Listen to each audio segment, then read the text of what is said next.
Hello and welcome to Mortgage 101. I'm Lisa Dwyer and I am here today and every week to try and inform you on all of the things that will help you with your biggest asset, and that is your home.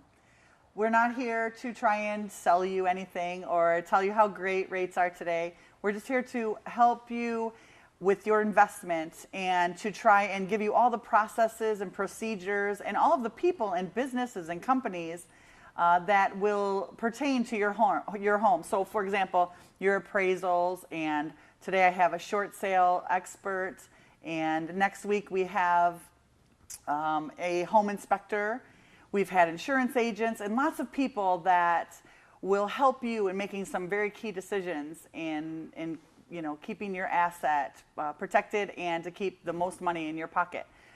Today we're going to talk to Chris Keels. Thanks for coming. Thanks for having me. We're going to talk about short sales and how it affects your credit and how it affects your payoffs and just so many things, and title, and just so much information. And we're going to try to get it done as quickly as possible and try to help our viewers, the community, because we're just dealing with the people in our community, the people that we truly care about, to try and explain to them all of the, facets of your business. And if we speak too fast, it is available on our website at mtg101.net. And Chris, you'll give us your information during the show on if they wanted to speak to you, how they can get a hold of you as well. But they can call us, go on the website, and there'll be a link to your company. Awesome. So thanks for coming today. Well, thank you very much. I appreciate you having me. And tell me a little bit about your background. Actually, born in a real estate family, single mom, and I grew up in a real estate office. She thought I would never, ever come near the business, and it is scary. Look at me, I'm right in with the real estate crowd. So, and I love it. It's definitely something that you have to be very passionate about. Yes. And yeah, our job is difficult. It is difficult. It's emotional. You're with people in the good times and the bads. You're there for the purchase and you're all excited. They invite you to the open house and you're having a barbecue with them and meeting their kids and they're meeting your family. And then they'll come to you and say, I'm losing everything. Yeah. What do I do? So you're crying with them at the table as well. So there's a lot of things that we do physically, emotionally, with our knowledge, and just to try to help them. Yep. So to start off the show today, let's just go into what is a short sale? Well, short sales when a bank says we'll accept that will allow you to pay less than is owed for your house, kind of helping you out of the situation. Because we lost so much value in the market, a lot of people are upside down. They owe more than what the house they can sell it for right now. Okay, so and why would a bank consider a short sale? So if I owe $100,000 and the value is $60,000 and I can't come up with the extra $40,000, I can't refinance, I'm upside down too much, or now I'm late. Why would the bank do that? Why would the bank consider that? The banks, they really look at it as they want to get out of this with as little out of pocket as well. Yeah.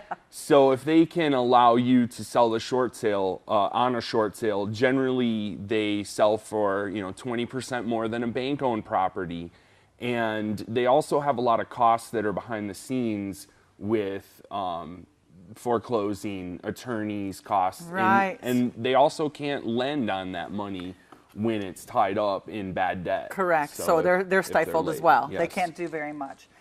When somebody says something, or if they're looking at a listing and it says REO, what does that mean to them? REO is real estate owned. That means that the bank is now controlling that property. They own it. They're the ones who are going to be basically the sellers in that situation. What about a second mortgage? A lot of time there's a first and a second. What happens in that situation? If there's a second lien and the house goes through the foreclosure and also the redemption, which we have in Michigan, we're fortunate that we have a long redemption. The second lien is actually wiped off. They carry no more lien interest. They can come after a deficiency judgment in the state of Michigan, and I've seen them garnish wages, tax returns, and so forth. Okay. In regards to the short sale, though, the first liens and second liens, what we do is we negotiate a win situation for both. Second lien knows there's a potential that they're, again, going to incur a lot of costs in collections and garnishments. Right. So, For example, let's just put it down because we know the language. So we want to make sure that everybody's understanding and on the same page as us. If I purchased a home, second lien would be if I purchased a home and I had $100,000 with mortgage one, and I had a $20,000 mortgage because I didn't, for any, whatever the reason is, you didn't get it all in one mortgage, it became two, for another lender.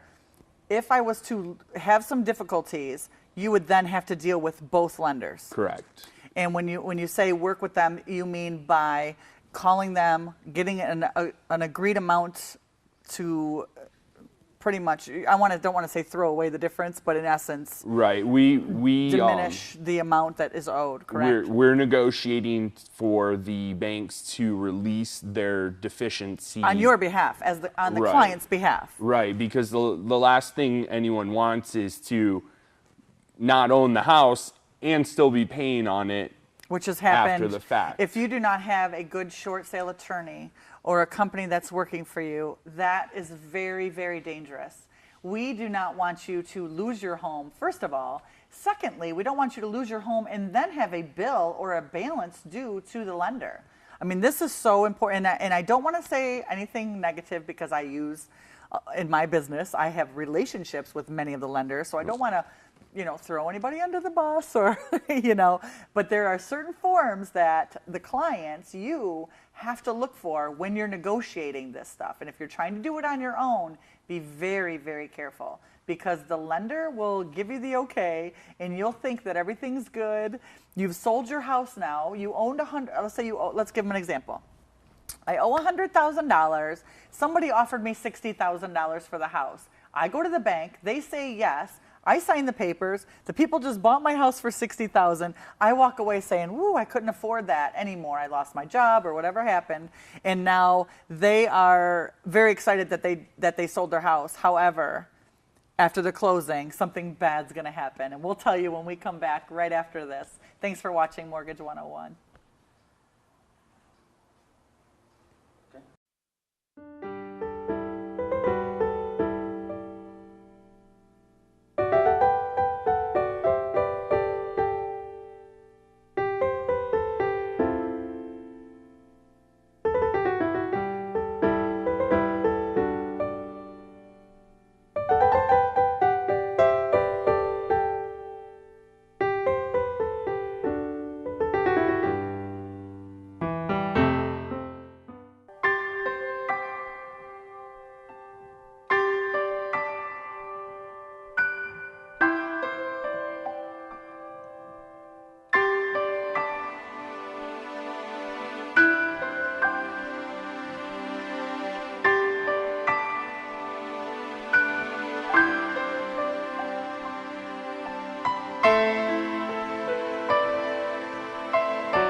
Welcome back, and thanks again for watching Mortgage 101. I'm Lisa Dwyer, and this is Chris Keels. He is our short sale expert, and today we're talking about what to do in case of a short sale or what's going on with your home and if you're selling it or we have so many things to talk about. We were just discussing what happens when you purchase a home, both as a seller and the purchaser. So if I'm selling the house at $100,000, you bought it for $60,000. We sell, I sign the papers. You're happy because you just got a great deal for $60,000, and now me, the seller, I am going to get a surprise letter from the bank. Right. Sometimes what we've seen happen is either they're getting a 1099, which we can go into a little later, or they're getting a letter saying, "Hey, guess what? There was a $40,000 balance that's still owed." And now we expect you to pay on that. That is really, really scary. There's- That's really scary for the Yes. homeowner when they call and say, I just received a bill for $40,000. I don't even own my home anymore. Then in the reality of it, you're looking, do I file bankruptcy? It's a very scary time to be at, and that's why you need someone in your corner that's going to make sure that the language we want to see from the banks is included in any correspondence to protect Right, you. right. So, For sure. Now, how does this affect your credit? well, with the short sale, they all affect differently. It depends mostly, were you late on the payments? How far late were you on the payments? Right. In a short sale where you're not late, generally we're seeing about 30 points. It also depends where your credit score was before it started. Right. People get very anxious when they sit down and talk to me and they say, Lisa, I had a foreclosure, I had a short sale. Well, I ask them, were you late before the short sale? Were you on time and then just sold your home? Or were you in foreclosure, had the sheriff's sale, went through all of the horrible things that happened with that, and then did you, Right, you see. pay your mortgage off, or what happened? Yeah, I mean, we've had clients that they've gone through a short sale. Maybe they were 30 days or 60 days behind, and 3 years later they're back with Lisa. Right. Buying I'm like, another all right, home. let's do this. So, Let's make sure we stay in our good place though this time. Yes, And on their absolutely. credit, it could say settled, paid in full. What else? settled for less than is owed. I've seen them on credit reports show up as foreclosure started. Yes. That's in a I see that. situation where they've Yeah. gone into foreclosure but Yes. completed a sheriff's sale.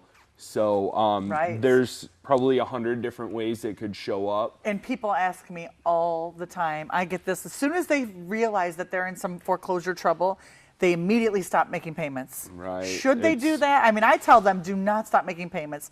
Make as many as you can, because if you're really truly trying to work with the bank, they will help you. They will Right. try everything that they can. Right. It's never a good idea to just stop making payments because you don't feel like making them.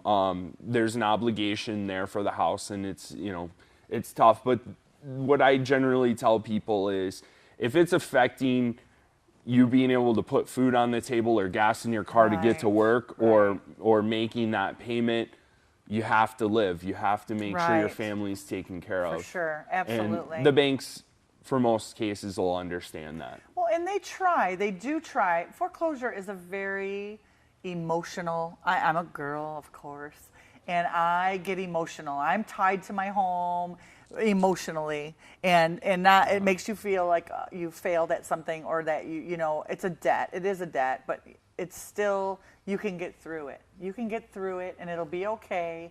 And in a few years, everything will get back to where you need to be to get in your home.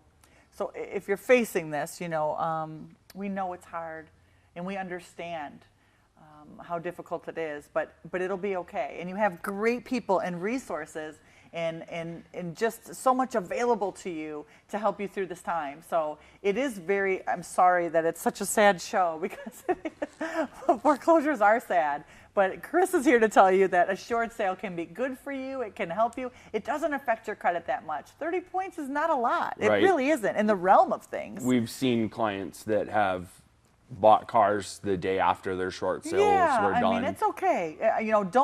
First of all, don't ignore the bank. Right.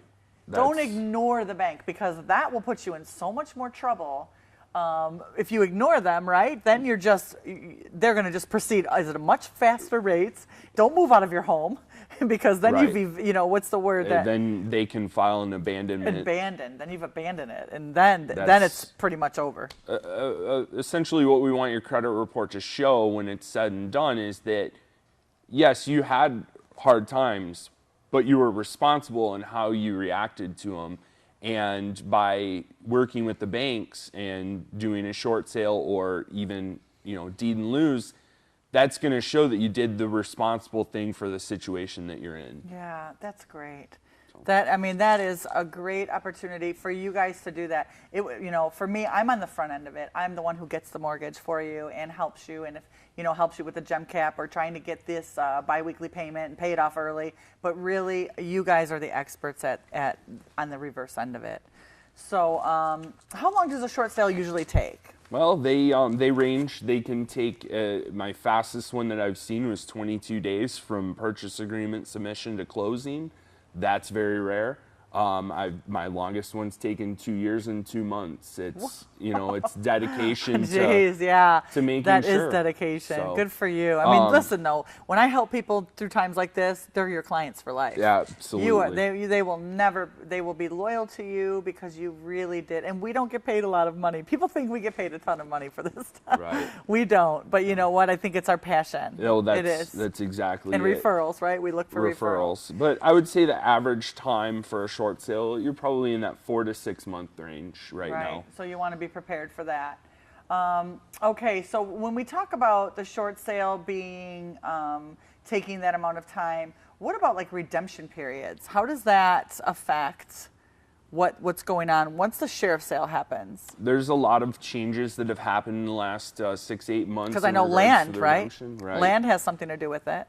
Yes, the amount of land that you own. If you have 1 acre, then your redemption is it's 3 acres, then your redemption is 12 months. State of Michigan's generally 6 months. So there's some little nuances, how much you've paid off of the loan and so forth. Right. But, so there's a lot. Don't, please use your professionals. Do Right. not try to do this on your own. I mean, I know, everything works itself the way that it's supposed to be in the divine universe and God. However, use the people that He put here for you. So there's so much more to talk about. And again, if you are having a hard time understanding or we're speaking too fast or using words that you're not familiar with, either one of us would be so happy to help you. And if you just go to our website at mtg101.net, you can click on the link, you can email me, you can call me at 248-627-7283, and we'd be happy to help you. But we have so much to talk about, and we'll be back right after this. Thanks for watching. Hi, I'm Margot Van Horn, and I'm the hostess for How Great Thou Art. And we interview different artists and show their artwork. And I hope you join us because it's very educational. And if you have any artistic talent, this would be a way to improve it and get it out there.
Welcome back to Mortgage 101. I'm Lisa Dwyer, and I'm here with Chris Keels today, and we're talking about short sales and how to save your home through foreclosure and short sales, how to save as much money as you can, and to try and not give the bank all the money that they want, right? Absolutely. In essence.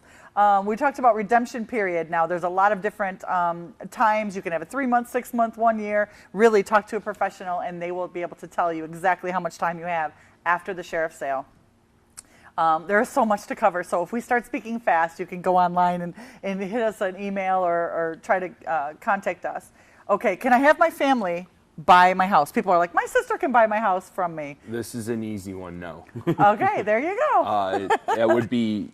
you could face some very serious consequences. It would be considered defrauding the bank. So do not do that. Don't do that. Do not do that. And will the bank make me pay anything as the seller?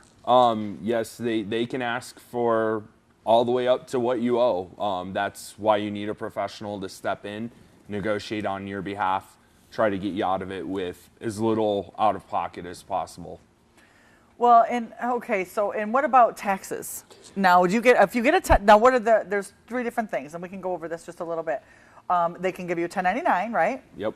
And what happens with that? With a 1099, as long as it's your principal residence and you didn't pull any of the money out to pay off other bills or go on vacation, so on and so forth, then under the Mortgage Debt Relief Act 2007, it was extended through the end of this year, something that you want to take advantage of. Well, let's go into that a little bit too, right. because what's going to happen after that? After that, potentially, what happens, let's say $100,000 house, you sell for 60, the bank can send you a 1099 for $40,000. The government looks at that as income. I know it doesn't make sense, but so when you go to do your taxes, Because it's a loss for them. right? They're writing it off completely. Right. So when you go to do your taxes, you now have to pay taxes on an additional $40,000 of income that was waived until the end of this year.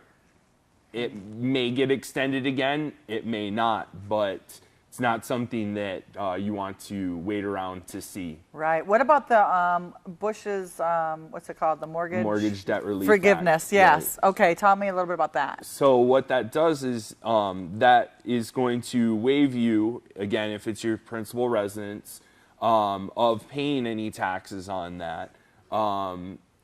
There are some fine lines, and I would recommend that you seek the advice of your tax specialist. Something about you have to live there, right? Right. You've had to live there for a couple years. 2 out of 5, it has to be your primary residence. Yes. Yeah.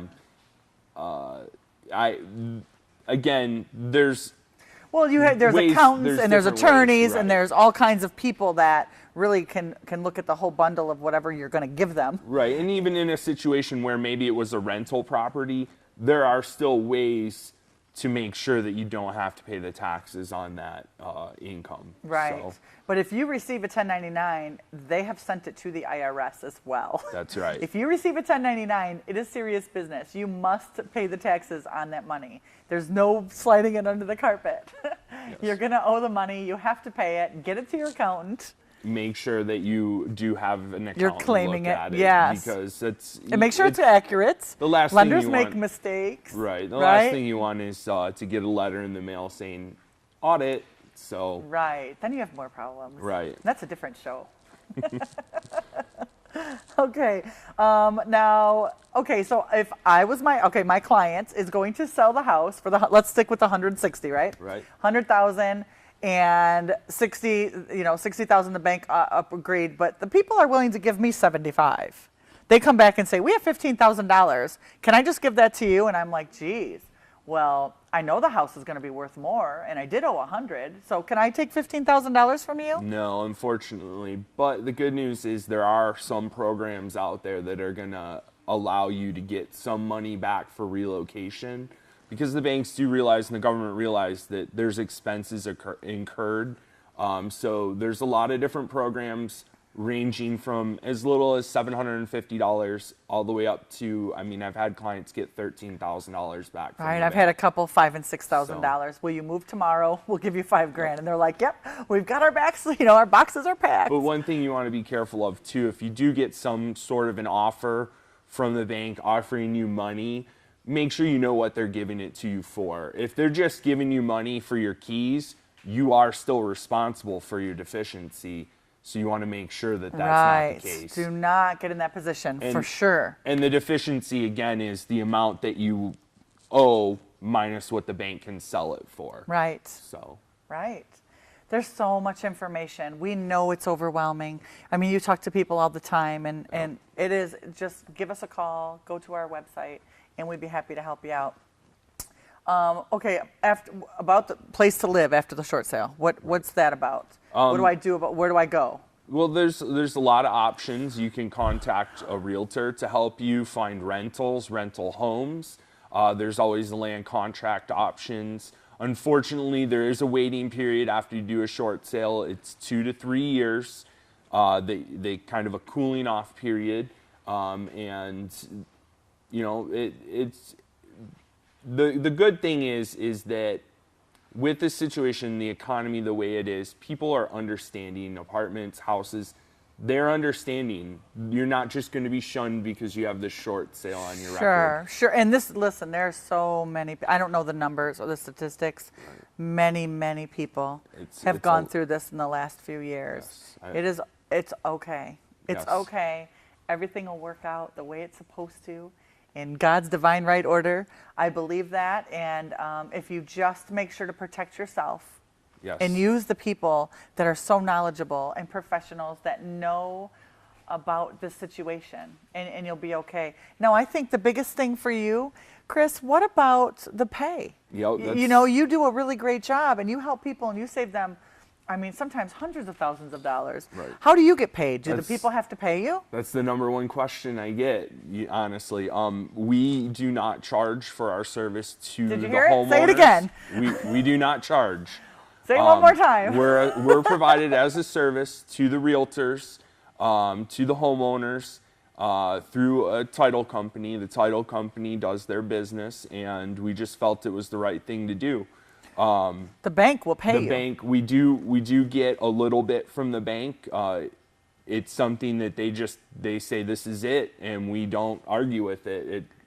It's just, you know, it's a little bit, but Yeah, no, and listen, this is a free service. Do not try to do this on your own. It's very, very important. He can save you thousands and thousands of dollars. He can save you thousands of dollars. He can save your home. He can, you know, there's so much that we can do in the mortgage field for you. Do not disregard late payments. Do not disregard foreclosure letters. Do not, you know, look at them very serious. We know it's scary, and it's okay. We're here to help you. We are here in your community for you.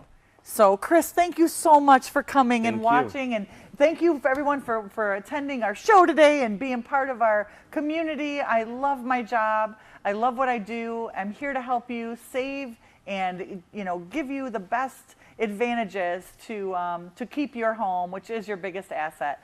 So we have lots of great shows coming up. Thank you so much for watching, and God bless.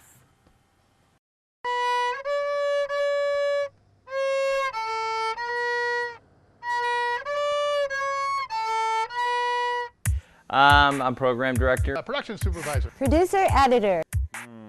All right, Mr. Tweedle, are you ready? I'm an editor at Oxford Community Television. I am the station manager. We're rolling.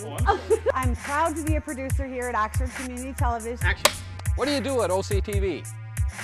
I do science in the news and auto talk. Politicians! I'm sorry, I didn't say the right things. What do I do? I'm a jack of all trades. Actually, I almost got to play a dead body. You made more money if you played a dead body. I love working here. I graduated from Bell and Howell. I went to school for it. Team player here. Hi, Kelly. Dave. And I bring all the shows that you watch together. In the business for 40 years. I've been a production manager, I've been a program manager, I've been a general manager. A, B, C, D, E, F, G. Wham! Wham! I'm a big part of the Addison Living Show. OCTV has some of the most imaginative people working here. You can take a story and turn it into something visual. I'm constantly an individual who wants to learn things. I do this because we are your voice. I love to do music stuff here with OCTV. I love enthusiasm. I love people who enjoy their job. He can do that. Anything about broadcasting, I just really loved it. We want you. I am. I am. I am. I am. I am. I am. I am. I am OCTV. I am OCTV. I am OCTV. I am OCTV. I am OCTV. I am OCTV. I am OCTV.